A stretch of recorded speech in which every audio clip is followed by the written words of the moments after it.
I mean, they just get screwed every which way but loose. Yeah. All right, when we get back from the break, man, you're listening to the Doug Stewart Show.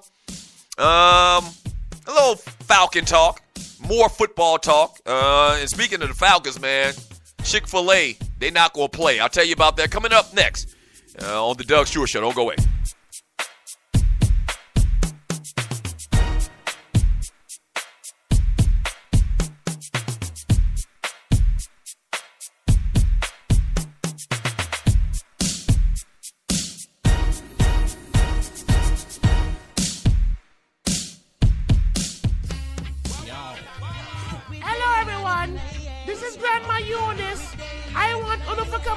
To my grandson on the Stewart Media and Entertainment Network. Help me keep this boy out of trouble. Come on, cook with the microwave on Stewart Media and Entertainment Network. Grandma Eunice, bye-bye. Boy, I thought you said Georgie was coming over today.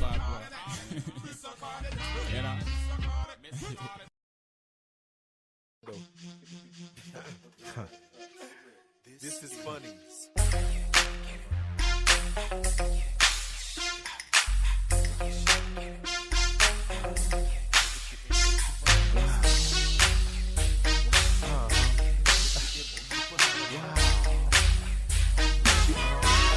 I love her 'cause she's poetry. She poetry. She poetry.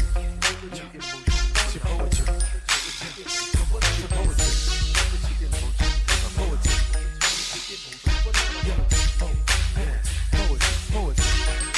Poetry, hair on point, people say brown, or maybe she was red, better yet chocolate.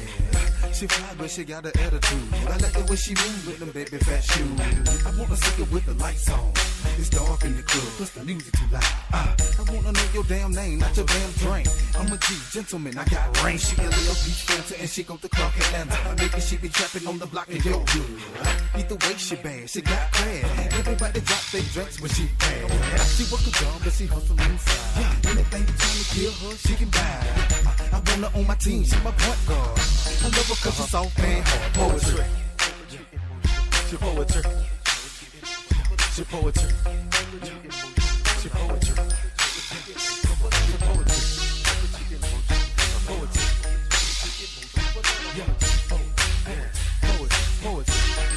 Poetry. She poetry. I love her 'cause she's poetry. She poetry. She poetry. She poetry. She poetry.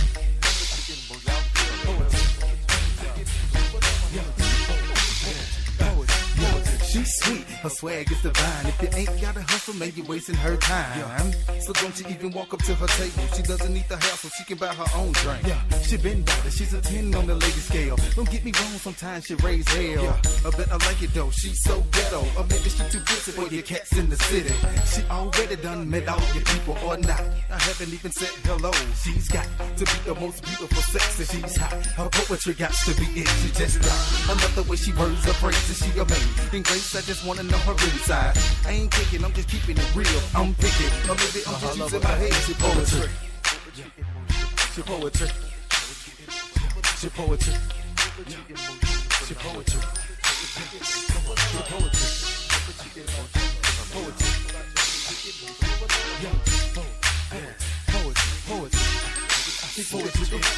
When I first saw you, I knew that you were the one. The first time I called you, I knew that we would have big fun. I wanna give you all my love, all my time, all my heart, all my soul. Girl, you ready? Let's go, let's roll. Girl, you ready? Let's go, let's roll. Them boys, they love you. But all they really see is your shake that thing, miss. Can I shake that thing, miss? And I better shake that thing, yeah. Donna, Jody and Rebecca. Woman, get busy. Just shake that booty non-stop when the beat drop. Just keep swinging it, get jiggy. Get drunk up, percolate anything you want. Because it's oscillating if I don't take pity. Welcome back to the Doug Stewart Show. Happy Thursday to you. Nobody can do you nothing because you don't know your destiny. Yo, sexy ladies want power with us. Yeah, 2003 is the year. The San Antonio Spurs were the NBA champions in 2002, 2003. Yeah. All right, so if you're new to the show and you've never heard the Two Live Stews one time in your life, first of all, shame on you. But I'm a Laker fan, man. And 2003, San Antonio won the NBA championship. On that squad, obviously Tim Duncan. David Robinson was on that squad too, I believe still. That probably was one of the first ones. And you're listening to the Doug Stewart Show. I'm trying to find, So Bruce Bowen, old cheating ass, dirty ass Bruce Bowen was on the team.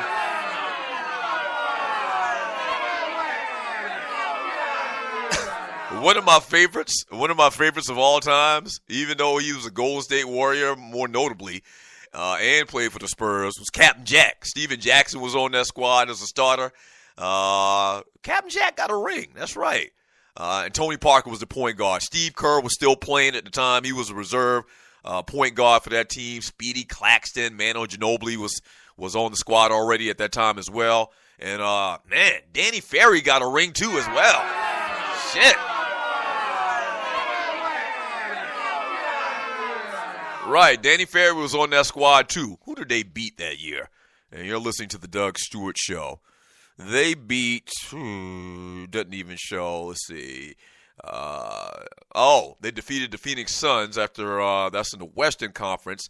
And then in the finals, I need to have this information already ahead of me. Lakers, Western Conference Finals. I don't even see it right now. I don't remember who they beat that particular year. May have been Boston or something like that, or not Boston, but Detroit or something like that. But those were your champions, the San Antonio Spurs, back in 2003. Today is a Throwback Thursday.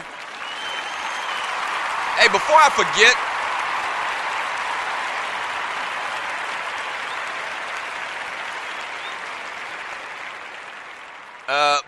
forget, and you're listening to the Doug Stewart Show, before I forget, I mentioned this yesterday.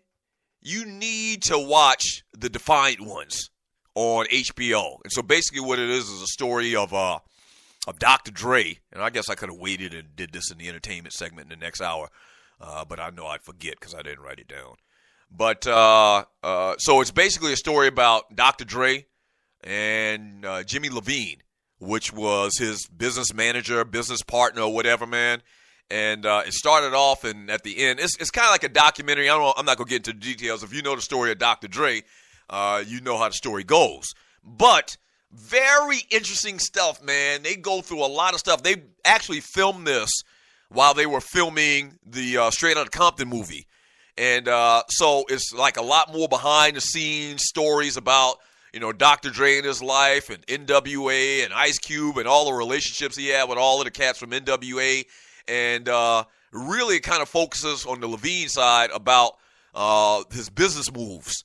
And the biggest being the sale of Beats to Apple for $3 billion. Like, I remember when that story happening, man. It was almost seemed like you'd hear some stories like it was a rumor. No, it actually happened, man. No, they sold Beats to Apple for $3 billion.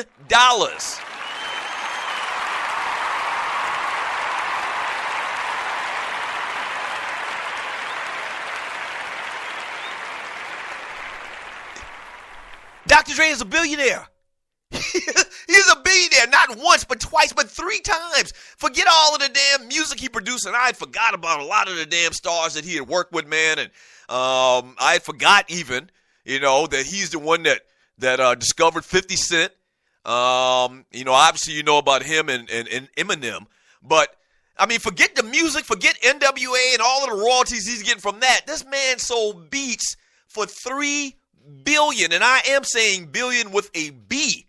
Very intriguing, man, and all of the talk about East Coast and West Coast and that whole time period and Death Row Records and Suge Knight and once again, I mean, it's very, very well done, man. Even the Jimmy Levine guy is very interesting. I didn't know that he was such an accomplished producer in the music industry before he really kind of focused on the business side of things, and what's the name of the record? Interscope, and Interscope Records. And so, very interesting. I'm telling you, highly recommend it. There's only 4 episodes, and real good stuff, man. It's called The Defiant Ones, and it's on HBO. Yeah.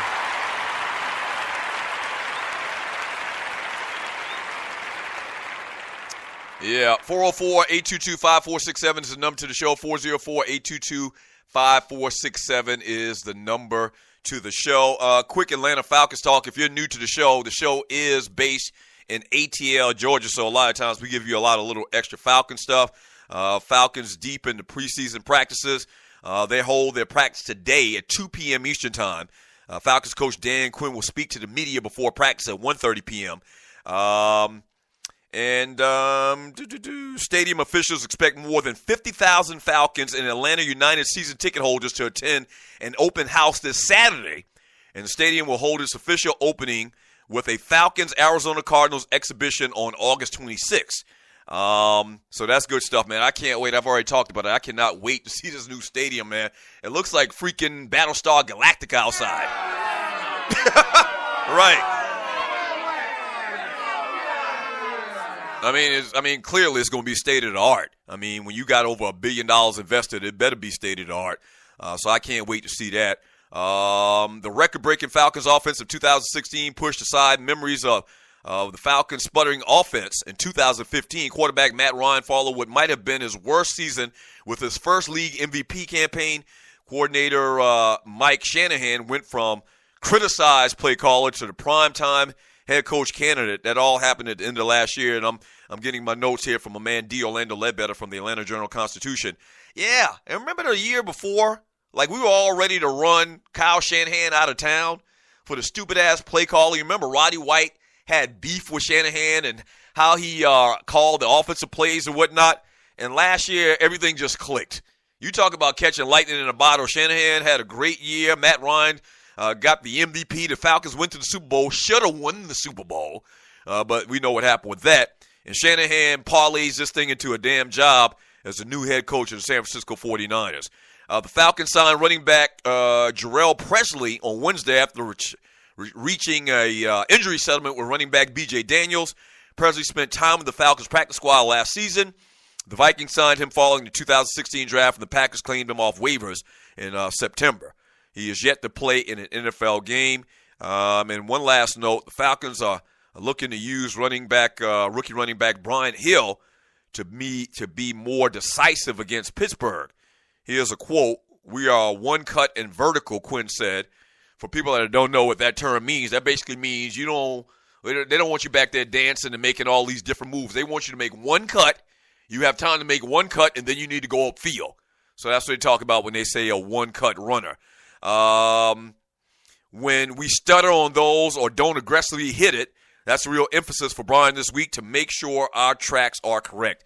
From my experience, from playing the running back position from a 7-year-old boy, a couple of years in college, you're not going to – most of these guys, man, they've been doing this, or their running style it is what it is. And they've been doing it for a long, long time, just like I talked about, probably since they were little kids. And it's not that easy just to change somebody's style, by telling them. If he wants to keep his job, he'll figure it out real quick.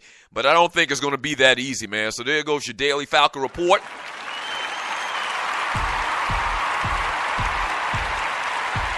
And one last note, man, for the Atlanta Falcons, man. Y'all know I love me some Chick-fil-A.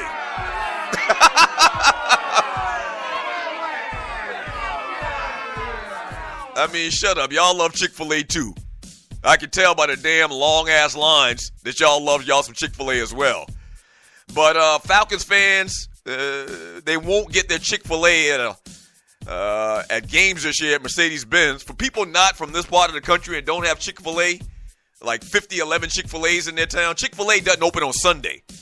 Like they feel, it's like a spiritual, religious type thing with the owners that they feel like the Sabbath is for resting. But you can't knock them for that. And they claim that, God has blessed them twofold on Mondays.